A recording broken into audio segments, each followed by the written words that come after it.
नमस्कार दोस्तों, स्वागत है आपका हमारे चैनल पर। हमने छत्तीसगढ़ हाई कोर्ट का डेटा एंट्री ऑपरेटर का जो पेपर हुआ था उसके सेक्शन 2 को हमने देख लिया था। आज हम इस वीडियो में सेक्शन 1 के एनालिटिकल रीजनिंग स्किल और क्वांटिटेटिव स्किल के सॉल्यूशन पर चर्चा करेंगे।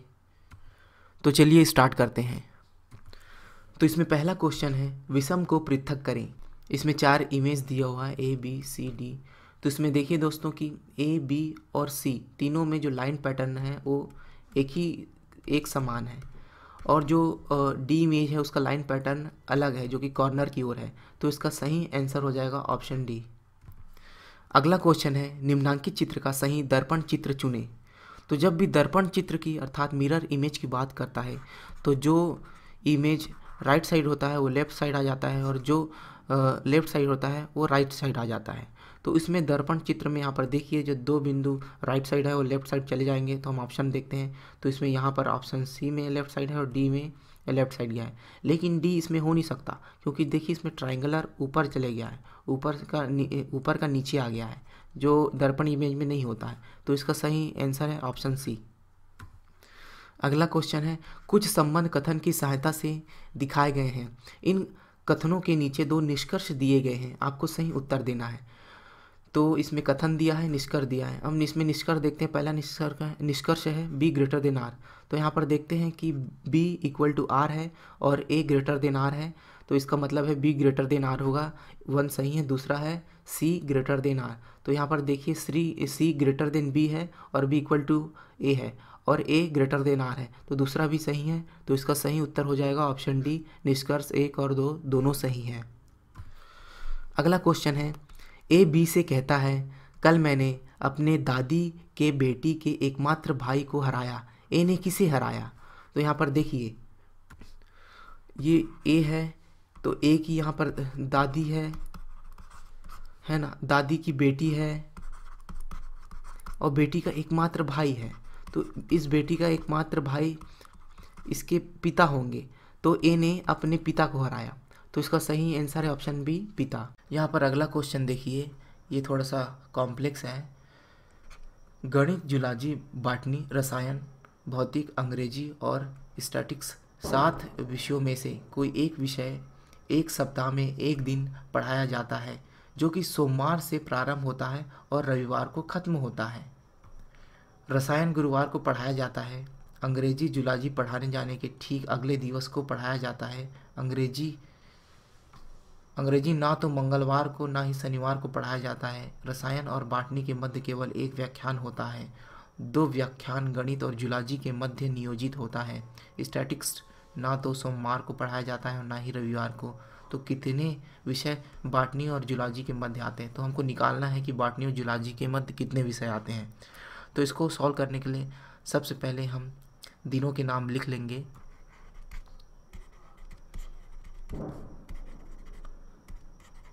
बुधवार, गुरुवार, शुक्रवार, शनिवार और रविवार।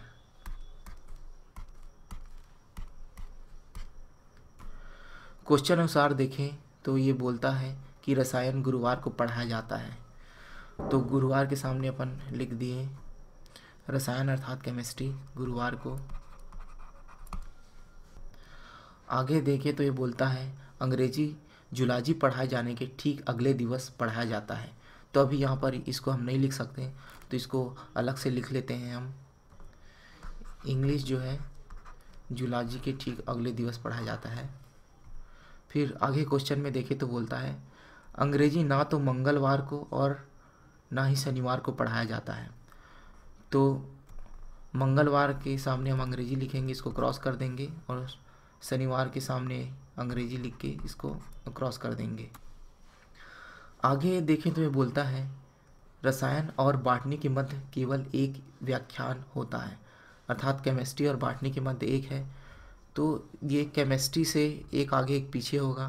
तो हम बॉटनी को यहाँ लिख सकते हैं अभी, या फिर बॉटनी यहाँ आएगा। एग्जैक्ट कहाँ आएगा अभी पता नहीं है। आगे स्टेटमेंट पढ़ते हैं। आगे क्वेश्चन में बोला गया है 2 व्याख्यान गणित और जूलॉजी के मध्य नियोजित होता है। अब अगर मैं यहाँ जूलॉजी शनिवार को लिखूँ और मैथ्स बुधवार को लिखूँ तो इनके मध्य 2 व्याख्यान अर्थात गुरुवार शुक्रवार को 2 व्याख्यान होता है। अब देखिए, जब मैं जूलॉजी शनिवार को लिखा हूँ तो जाहिर सी बात है कि इंग्लिश रविवार को आएगा, क्योंकि जूलॉजी के जस्ट एक दिन बाद इंग्लिश होता है, तो इंग्लिश रविवार को आ जाएगा। तो अब बॉटनी जो था वो यहाँ पर मंगलवार को फिक्स हो गया। क्वेश्चन में आगे बोलता है स्टैटिक्स ना तो सोमवार को पढ़ाया जाता है और ना ही रविवार को, मतलब यहाँ पर स्टैटिक्स नहीं आएगा और रविवार को तो इंग्लिश आ गया, तो बचा शुक्रवार, तो शुक्रवार को यहाँ पर स्टैटिक्स पढ़ाया जाता है। तो अब यहाँ पर क्वेश्चन अकॉर्डिंग सब अपनी अपनी जगह सेट हो गए और ये पूछता है अब आखिरी में बॉटनी और जूलॉजी के मध्य पढ़ाए जाने वाले विषय की संख्या। तो देखिए, बॉटनी यहाँ मंगलवार को, जूलॉजी शनिवार को, इनके बीच बुधवार गुरुवार शुक्रवार 3 विषय पढ़ाए जाते हैं। तो इसका सही आंसर होगा ऑप्शन सी 3।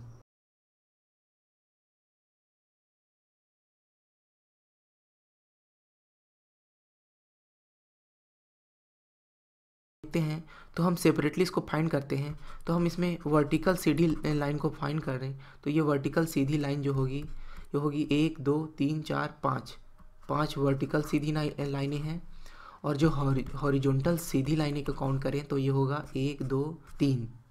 उसके बाद जो इंक्लाइन है, झुकी हुई सीधी रेखाओं को काउंट करें तो हम 1 2 3 4 5 6 और सबको जोड़े तो 14। तो इसका आंसर है बी 14 यहाँ सीधी रेखाएं हैं। अगला क्वेश्चन है दिए गए चित्र में त्रिभुजों की संख्या ज्ञात करना है, अर्थात इसमें ट्राइंगल्स कितने हैं वो ज्ञात करना है। तो हम इस इमेज को 4 पार्ट में डिवाइड कर लेते हैं, पहला, दूसरा, तीसरा, चौथा।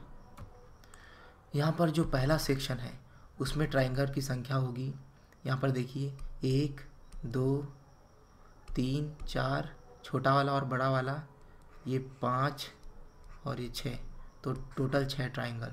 दूसरे सेक्शन में देखते हैं तो यहाँ पर 1 2 3 4 और ये सब बड़ा मिला के 5, तो दूसरे सेक्शन में टोटल 5।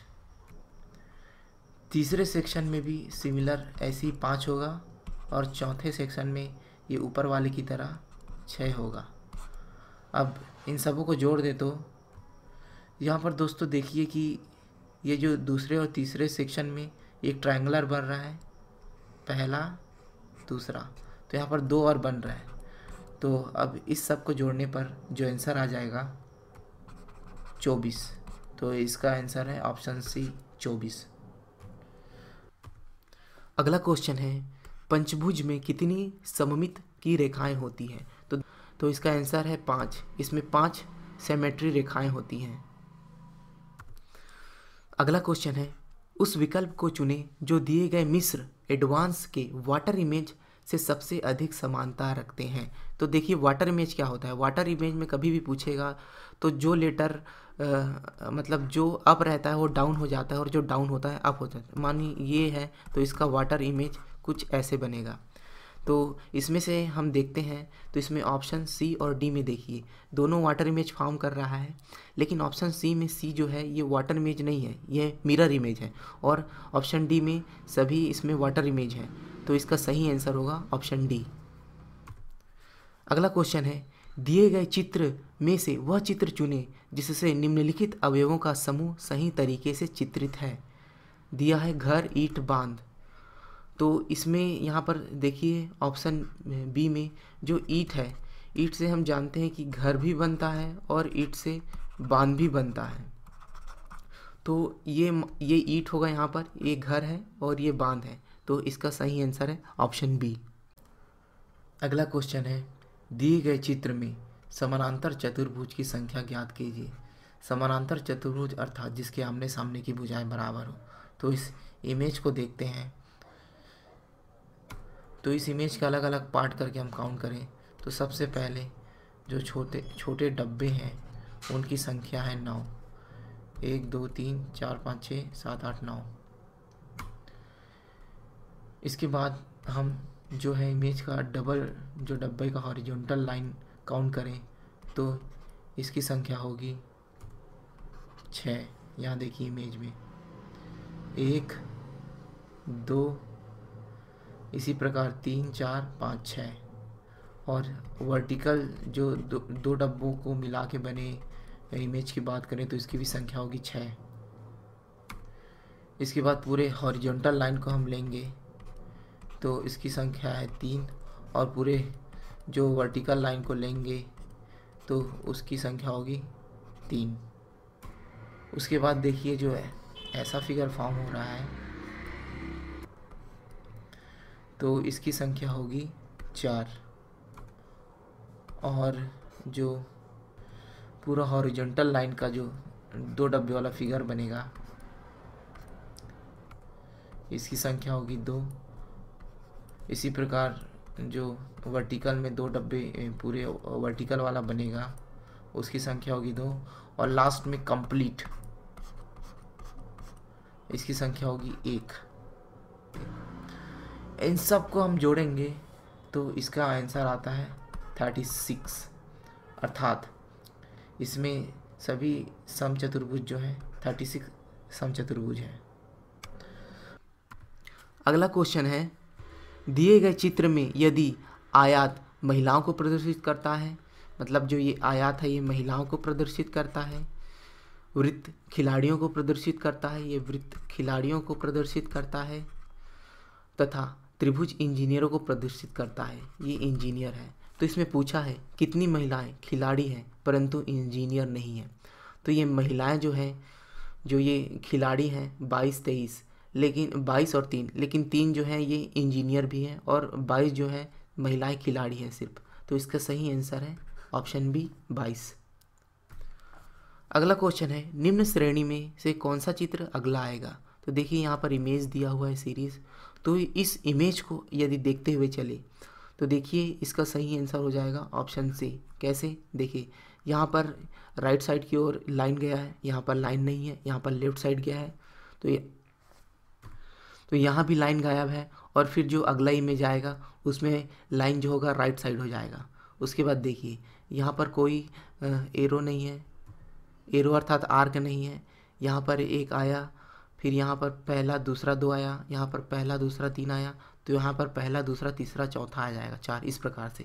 तो इसका आंसर है ऑप्शन सी। अगला क्वेश्चन है, निम्नलिखित चित्र में से कौन सा आवश्यक रूप से सत्य है। तो इसमें ऑप्शन दिया हुआ है, देखिए ऑप्शन, तो इसको अपन देखें तो जो त्रिभुज है यहाँ पर देखिए 60 डिग्री 60 डिग्री, तो यहाँ पर अपन कैसे निकालते हैं, त्रिभुज के तीनों कोणों का योग 180 डिग्री होता है। तो यहाँ पर देखिए 180 माइनस 60 120 हो गया, तो यहाँ पर आ जाएगा 60, तो इसका भी जो एंगल है 60 डिग्री। अब देखिए तीनों 60 60 60, तो ये एक समबाहु त्रिभुज है। तो सही आंसर है ऑप्शन ए, त्रिभुज एबीसी एक समबाहु त्रिभुज है। अगला क्वेश्चन है, उपर्युक्त चित्र में एंगल ईबीसी ज्ञात करना है। तो एंगल ईबीसी देखिए, एंगल ईबीसी यहाँ पर है, तो इसको ज्ञात करना है। तो यहाँ पर देखिए इस लाइन में ये जो लाइन सीधा गया हुआ है, और यहाँ एंगल जो है एंगल DCB 120 है, तो एंगल GCD पहले हम निकालेंगे। तो यहाँ पर एंगल C कैसे निकलेगा, 180 माइनस 120 कर देंगे, तो ये निकल जाएगा 60 डिग्री। तो ये एंगल C यहाँ पर आएगा 60 डिग्री, और हम जानते हैं कि इसकी प्रॉपर्टी से कि एंगल B और एंगल C समान होंगे, दोनों संगत कोण हैं। तो यहाँ पर एंगल B भी 60 डिग्री आएगा, इसका सही आंसर हो जाएगा ऑप्शन बी 60 डिग्री। अगला क्वेश्चन है, उपर्युक्त चित्र द्वारा घिरे क्षेत्र का क्षेत्रफल ज्ञात कीजिए। तो इस पूरे जो चित्र है इसका क्षेत्रफल हमको निकालना है। तो इसको निकालने के लिए हम इसको एक अलग अलग पार्ट में डिवाइड कर देंगे। देखिए पहला दूसरा तीसरा, पहला पार्ट जो है वर्ग का हम क्षेत्रफल निकालते हैं 10 गुणित 10, तो ये आ जाता है 100। दूसरा त्रिभुज का निकालते हैं 1/2 आधार गुणित ऊंचाई के फार्मूले से, तो इसका जो आधार है 10 और ऊंचाई 6, तो ये आ जाएगा 30। और वृत्त का क्षेत्रफल πr² से निकालेंगे तो ये आ जाएगा 154। अब इन तीनों को जोड़ देंगे हम तो इसका आंसर आ जाएगा 284। तो सही आंसर है ऑप्शन सी। अगला क्वेश्चन यहाँ पर एक सीरीज़ दिया हुआ है, इस सीरीज़ को सॉल्व करना है। तो जब भी इस प्रकार का सीरीज़ देता है तो हम इसको सॉल्व करते हैं। देखिए कैसे, यहाँ पर 56 दिया हुआ है, 56 सही 1/11 ऐसे करके 56 जो है 10 बार दिया हुआ है। तो यहाँ पर 56 गुणित 10 हम लिख लिए, प्लस यहाँ पर 1/11 प्लस 2/11 ऐसे करके यहाँ पर 10/11 तक दिया हुआ है। तो ये भी वही रहेगा। इसको हम 1/11 इसमें से कॉमन निकाल लेंगे, बाकी 1 + 2 + 3 + अप टू 10 यहाँ पर हो जाएगा। तो इसको जब हम सॉल्व करेंगे तो ये आ जाएगा 55/11, है ना। तो अब इसको सॉल्व करेंगे तो ये आ गया 560 + 55/11। अब ये कट जाएगा, 11 कम 11, 11 पंचे 55, 560 + 5 तो ये आ जाएगा 565। तो इसका सही आंसर हो जाएगा ऑप्शन बी। अगला क्वेश्चन दिया हुआ है, ये देखिए। तो जब भी ऐसे प्लस माइनस करके क्वेश्चन देता है तो उसको सॉल्व करने के लिए एक टेक्निक है, उसको बोलते हैं बॉड मास। माना इस सीक्वेंस में ही इसको सॉल्व करते हैं। इसमें बी है bracket of division, multiplication, addition and subtraction. तो सबसे पहले यहाँ पर इस ब्रैकेट को सॉल्व कर लेते हैं। तो इस ब्रैकेट को जब हम सॉल्व करेंगे तो इसका आंसर आएगा -15। उसके बाद हम इसको सॉल्व कर लेंगे 5/5। तो अब इसको सॉल्व करेंगे तो 5/5 ये 1 हो जाएगा, गुणित 5 + 5 यहाँ माइनस प्लस 15 × 5। अब इसमें मल्टीप्लिकेशन को सॉल्व करेंगे पहले, फिर 5 + 5 + 15 पंचे 75 ये। अब इसको सबको जोड़ देंगे तो आ जाएगा 85। तो इसका सही आंसर होगा 85, ऑप्शन सी। अगला क्वेश्चन है 25 का 25% माइनस 25 का 25% का 25%। तो इसको हम सॉल्व कर लेंगे। 25 का 25/100 इस प्रकार से, फिर ये कट जाएगा 25 चौक 100, 25 चौक 100, 25 चौक 100। तो ये आ जाएगा 25/4 माइनस 25/4 × 4। फिर इसमें से 25 हम कॉमन निकाल ले। यहाँ देखिए 25/4 कॉमन निकाल लेते हैं तो ये हो जाएगा 1 - 1/4। अब इसको हम सॉल्व करेंगे तो ये आ जाएगा 75/16। अब इसको सॉल्व करेंगे तो ये आएगा 4.68 आसपास। तो इसका सही आंसर हो जाएगा ऑप्शन ए 4.6875। अगला क्वेश्चन है 24। इस क्वेश्चन में सीरीज़ वाला जोड़ने का है, जिसके डिवाइड में 1 + 1 + दिया होता है। तो इसको सॉल्व करने के लिए सबसे पहले यहाँ देखिए नीचे को सॉल्व कीजिए। तो इसको अपन सॉल्व करेंगे तो ये आएगा 8/3। फिर ये पलट जाएगा, ये हो जाएगा 1 + 2 × 3/8, 1 + 6/8। जब इसको अपन सॉल्व करेंगे तो आएगा 14/8। फिर ये पलट जाएगा 1 + 8/14। इसी प्रकार इसको सॉल्व करते जाएंगे तो इसका आंसर आ जाएगा 29/18। लेकिन दोस्तों देखो कि जो क्वेश्चन का आंसर है उसमें 29/18 नहीं दिया है, तो इसको भी हमको सॉल्व करना पड़ेगा। तो ये हम ऑप्शन ए को यहाँ पर सॉल्व करें, जो है 1 सही 11/18। तो इसका जो आएगा 18 × 18, 18 × 11/18। तो ये भी आ जाएगा 29/18। तो इसका सही आंसर है ऑप्शन ए।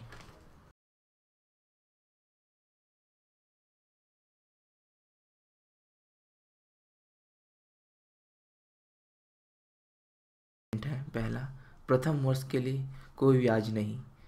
द्वितीय वर्ष के लिए 5% साधारण ब्याज। इसके बाद 5% प्रति वर्ष की दर से चक्रवृद्धि ब्याज। यदि बी चौथे वर्ष के अंत में 9,261 रुपये का भुगतान करता है तब ए द्वारा बी को कितनी राशि दी गई थी। मतलब 4 वर्षों के लिए ये धन दिया गया है, जिसमें प्रथम वर्ष के लिए 0% ब्याज पर है, द्वितीय वर्ष के लिए 5% और तीसरे और चौथे वर्ष के लिए भी 5%। तो इसका सॉल्यूशन होगा 9,261 रुपये इक्वल्स टू, यहाँ पर मान लेते हैं P वो राशि है जो A द्वारा B को दी गई थी। उसके बाद पहले वर्ष पर 0% ब्याज लगा है, एक वर्ष के लिए है, दूसरे वर्ष के लिए है 5% का ब्याज लगा है ये एक वर्षों के लिए, और 2 वर्षों के लिए, तीसरे और चौथे वर्ष के लिए भी 5% का ब्याज लगा है। तो ये 2 वर्ष के लिए। जब इस पूरी इक्वेशन को सॉल्व करेंगे तो इसका आंसर आएगा 8,000 बटे 9,261 गुणित 9,261, और ये दोनों कट जाएगा और इसका आंसर आ जाएगा 8,000। तो इसका सही आंसर है ऑप्शन बी 8,000। अगला क्वेश्चन है, यदि x + 1/x = 1 हो तो x⁴16 + 1/x⁴16 इक्वल टू क्या है। तो इसको सॉल्व करने के लिए सबसे पहले x + 1/x लिख के इसका होल स्क्वायर करेंगे तो यहाँ 1 का स्क्वायर हो जाएगा, ये आ जाएगा x² + 1/x² + 2ab, x और 1/x यहाँ पर कट गया और इक्वल्स टू 1 आ जाएगा। इसको सॉल्व करेंगे x² + 1/x² इक्वल्स टू -1 आ जाएगा। इस इक्वेशन को फिर से सॉल्व करें तो यहाँ पर आएगा x² + 1/x² का होल स्क्वायर इक्वल्स टू -1 का स्क्वायर। तो ये हो जाएगा x⁴/x⁴ + 2ab, x² 1/x² cut गया, यहाँ पर 1 आया, और फिर x⁴/x⁴ इक्वल्स टू -1। इसी प्रकार इसी तरह सॉल्व करते हुए x⁴16 + 1/x⁴16 इक्वल्स टू -1 आएगा। तो इसका सही आंसर हो जाएगा ऑप्शन बी -1। अगला क्वेश्चन है, यदि 5 वर्ष पहले पिता की आयु पुत्र की आयु की 5 गुना थी तथा यदि 5 वर्ष बाद पिता की आयु पुत्र की आयु की से 20 वर्ष अधिक होगी, तब पिता तथा पुत्र की वर्तमान आयु क्रमशः, तो यहाँ पर वर्तमान आयु पूछा है, तो माना कि 5 वर्ष पहले जो पुत्र की जो आयु थी वो थी x, तब पिता की जो आयु हो जाएगी वो हो जाएगी 5x। अभी वर्तमान में फिर क्या होगा, वर्तमान में इनकी आयु में पुत्र की जो आयु हो जाएगी x + 5 और पिता की आयु हो जाएगी 5x + 5। अब क्वेश्चन में क्या बोलता है देखिए, यदि 5 वर्ष बाद पिता की आयु पुत्र की आयु की 20 वर्ष अधिक होगी, तो फिर अब 5 वर्ष बाद ये पुत्र की आयु 5 वर्ष बाद हो जाएगी x + 5 + 5, और पिता की आयु 5 वर्ष बाद हो जाएगी 5x + 5 + 5। और अकॉर्डिंग टू क्वेश्चन ये हो जाएगा 5x + 5 + 5 इक्वल्स टू x + 5 + 5 और +20। जब इस इक्वेशन को सॉल्व करेंगे तो आ जाएगा ये 4x = 20 और x = 5। अब पुत्र की वर्तमान आयु हो जाएगी आपका 5 + 5 10, फिर पिता की जो वर्तमान आयु हो जाएगी आपका 5 × 25, सॉरी 30 वर्ष। तो इसका सही आंसर आ जाएगा आपका ऑप्शन ए 30 वर्ष और 10 वर्ष। अगला क्वेश्चन है, यदि f(x) = 2x² - 3x + k तथा f(3) = 0 हो तब k का मान ज्ञात करना है। तो यहाँ पर f(3) = 0, इसका मतलब x की जगह हम 3 रखते हैं यहाँ पर, तो ये हो जाएगा 2 × 3² - 3 × 3 + k = 0। जब इस इक्वेशन को यहाँ सॉल्व करेंगे तो k का मान यहाँ पर आ जाएगा -9। तो इसका आंसर हो जाएगा ऑप्शन बी -9। अगला क्वेश्चन है, निम्नलिखित में से कौन संख्या 2n+2 के इकाई स्थान पर नहीं हो सकती जहां n कोई भी धनात्मक पूर्णांक हो। तो इसको फाइंड करने के लिए हम यहाँ पर n की जगह 0 1 2 3 रख के देखते हैं। तो जब 1 रखे तो टू दी पावर n पहले 0 रखते हैं, टू दी पावर 0 + 2, तो इसका आंसर हो जाएगा वह 1 + 2 3। उसके बाद 1 रखते हैं टू दी पावर 1 + 2, तो इसका आंसर हो जाएगा 4। उसके बाद 2 रखते हैं टू दी पावर +2, तो इसका आंसर हो जाएगा 4 + 2 6। उसके बाद रख के देखो टू दी पावर 3 + 2, तो इसका हो जाएगा 8 + 2 10। तो यहाँ पर देखिए, तो यहाँ पर इकाई के स्थान पर देखिए कैसा आ रहा है। 0 रखे तो 3 आया, 1 रखे तो 4 आया, 2 रखे तो 6 आया, 3 रखे तो 0 आया। तो देखिए यहाँ पर ऑप्शन में 0 6 4 सब आ चुका है, 2 नहीं आया यहाँ पर। तो इसका सही आंसर है ऑप्शन ए 2।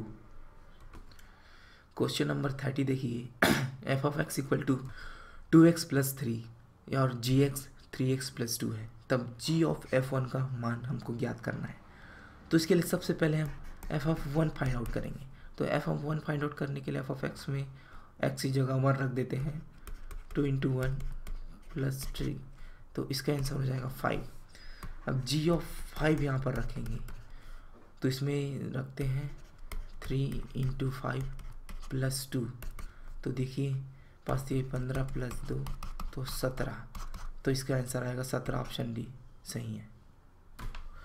तो इस वीडियो में इतना ही था दोस्तों, धन्यवाद। और अगर आप इस चैनल पर नए हैं तो हमारे चैनल को कृपया सब्सक्राइब कर लें, ताकि आगे मैं जो भी इस प्रकार की वीडियो डालूं वो आप तक जल्द से जल्द पहुंच जाएं। धन्यवाद।